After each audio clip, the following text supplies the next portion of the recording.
45 లక్షల ఎకరాల పండుతుంది అధ్యక్ష తెలంగాణలో. మరి పత్తి 8 నెలల పంట, 8 నెలల పంట తర్వాత రెండో పంటకు అవకాశం కూడా ఉండదు. అంటే ఇప్పుడు మంత్రి గారు చెప్పిన లెక్క ప్రకారం మరి పత్తి రైతుకు 45 లక్షల ఎకరాల్లో సాగు చేసే పత్తి రైతుకు ఒకటే పంటకి ఇస్తామన్నట్టుగా ఉన్నది.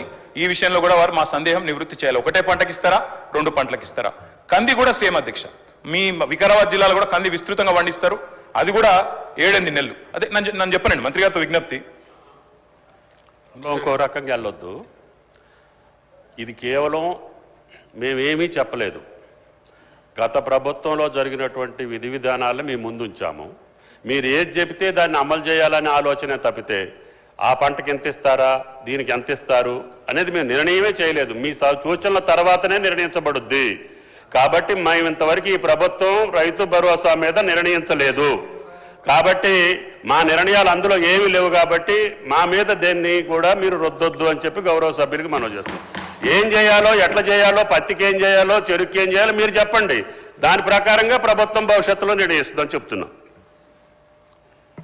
అధ్యక్ష, ఒకవేళ కోసే ప్రయత్నమే లేకపోతే, అటు రైతు బంధు పథకానికి కోతలు పెట్టే ఉద్దేశం లేకపోతే వారు పీఎం కిసాన్ గురించి చెప్పరు అధ్యక్ష. పీఎం కిసాన్ లెక్కలు నా దగ్గర ఉన్నాయి. పీఎం కిసానే ప్రామాణికంగా తీసుకుంటే అధ్యక్ష దాదాపు 25% మంది రైతులకే వస్తుంది తెలంగాణలో. ఇప్పుడు వస్తున్న రైతుల్లో 25% మందికి వర్తిస్తుంది ఒకవేళ పీఎం కిసాన్